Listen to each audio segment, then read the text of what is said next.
కార్తీక పురాణము 27వ అధ్యాయము. దూర్వాసుడు అంబరీషుని ఆశ్రయించుట. మరిలా అత్రి మహాముని ఆస్తికిట్లు వచించెను. కుంభసంభవ, ఆ శ్రీహరి దూర్వాసుని ఎంతో ప్రేమతో చేరదీసి ఇంకనూ ఇట్లు చెప్పాను. ఓ దూర్వాసముని, నీవు అంబరీషుని శపించిన విధముగా ఆ 10 జన్మలు నాకు సంతోషకరమైనవి.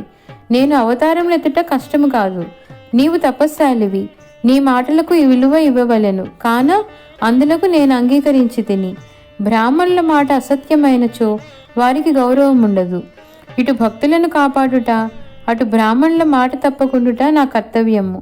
నీవు అంబరీషుని ఇంట భుజింపక వచ్చినందులకు అతడు చింతాక్రాంతుడై బ్రాహ్మణ పరివృతుడై ప్రాయోపవేశం అనర్పణించినాడు. ఆ కారణము వల్ల విష్ణుచక్రము నిన్ను బాధింపపూనెను. ప్రజారక్షణమే రాజధర్మం కాని ప్రజాపీడనము కాదు. ఒక బ్రాహ్మణుడు దుష్టుడైనచో వానిని జ్ఞానులకు బ్రాహ్మణులే శిక్షింపవలెను. ఒక విప్రుడు పాపి అయినా మరొక విప్రుడే దండించవలెను. ధనుర్బాణములు ధరించి ముష్కరుడై యుద్ధములకు వచ్చిన బ్రాహ్మణుని తప్ప మరెవరిని ఎప్పుడూ దండించకూడదు. బ్రాహ్మణ యువకుని దండించుట కంటే పాతకము లేదు. విప్రుని హింసించువాడును హింసింప చేయువాడును బ్రాహ్మణ హంతకులని న్యాయశాస్త్రములు ఘోషించుచున్నవి. బ్రాహ్మణుని సిగబట్టి లాగిన వాడును కాలితో తన్నినవాడును విప్రద్రవ్యమును హరించువాడును బ్రాహ్మణుని గ్రామం నుండి తరిమినవాడును విప్రపరిత్యాగం అనురించిన వాడును బ్రహ్మహంతకులే అగుదురు.